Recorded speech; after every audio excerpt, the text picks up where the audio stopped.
ഏറ്റവും വലിയ negative factor, നിങ്ങളുടെ ചികിത്സയെ ബാധിക്കുന്ന ഏറ്റവും വലിയ നെഗറ്റീവ് ഫാക്ടർ നിങ്ങളുടെ ആൻസൈറ്റിയാണ്.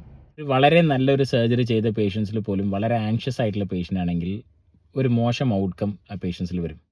ഒരു പേഷ്യൻറ്റിൻ്റെ ഏറ്റവും വലിയ നെഗറ്റീവ് എന്താണെന്ന് ചോദിച്ചാൽ ആ പേഷ്യൻറ്റിൻ്റെ ആൻസൈറ്റിയാണ്. അല്ലാതെ ആ പേഷ്യൻറ്റിൻ്റെ ക്ലിനിക്കൽ കണ്ടീഷനെക്കാട്ടിലും ഏറ്റവും കൂടുതൽ ബുദ്ധിമുട്ട് ആ പേഷ്യൻ്റ് ആൻസൈറ്റി മാറ്റാനാണ്. അതേപോലെ ഒരു ഡോക്ടർ ഏറ്റവും വലിയ നെഗറ്റീവ് ഏതാണെന്ന് ചോദിച്ചാൽ ഈ ആൻസൈറ്റിനെ കുറയ്ക്കാനോ മാറ്റിയെടുക്കാനോ പറ്റാതെ പോകുന്നതാണ് ഈ ഡോക്ടറെ ഏറ്റവും വലിയ പരാജയം. ആൻസൈറ്റി അല്ലെങ്കിൽ സ്ട്രെസ് വരുമ്പോൾ നിങ്ങളുടെ ദേഹത്തിൽ കാറ്റക്കോളമീൻസ്, സ്ട്രെസ് ഹോർമോൺസ് അതായത് കോർട്ടിസോൾ, അഡ്രിനലിൻ ഇതൊക്കെ പമ്പ് ചെയ്യും.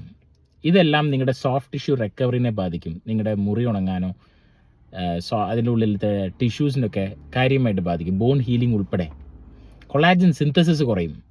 അപ്പോൾ ഏതുതരം ഒരു ഓപ്പറേഷൻ ചെയ്തു കഴിഞ്ഞാലും മുറി ഉണങ്ങായ്മ അല്ലെങ്കിൽ അതിൻ്റെ സോഫ്റ്റ് ടിഷ്യൂ ഹീലിങ്ങിനെ ബാധിക്കും. ഇതുകൊണ്ട് തന്നെ പെയിൻ കൂടും. സെൻട്രൽ സെൻസിറ്റൈസേഷൻ എന്ന് പറയും. അതായത് ഒരു ആൻസൈറ്റി ഉള്ള പേഷ്യൻറ്റിന് പെയിൻ വളരെ കൂടുതലായിട്ട് അനുഭവപ്പെടും. അതുകൊണ്ട് തന്നെ പെയിൻ കുറയ്ക്കാനുള്ള മരുന്നുകളുടെ എണ്ണം കൂട്ടേണ്ടി വരാം. കൂടുതൽ ദിവസങ്ങളിൽ ആശുപത്രിയിൽ കിടക്കേണ്ടി വരാം. വേണ്ട രീതിയിലുള്ള ഫിസിയോതെറാപ്പി, റീഹാബിലിറ്റേഷൻ ഒന്നും ചെയ്യാൻ പറ്റാതെ വരാം പേഷ്യൻറ്റിന്. അതുകൊണ്ട് തന്നെ ഒരു മോശമായിട്ടുള്ളൊരു ഔട്ട്കമ്മും നിങ്ങൾക്ക് വരാം.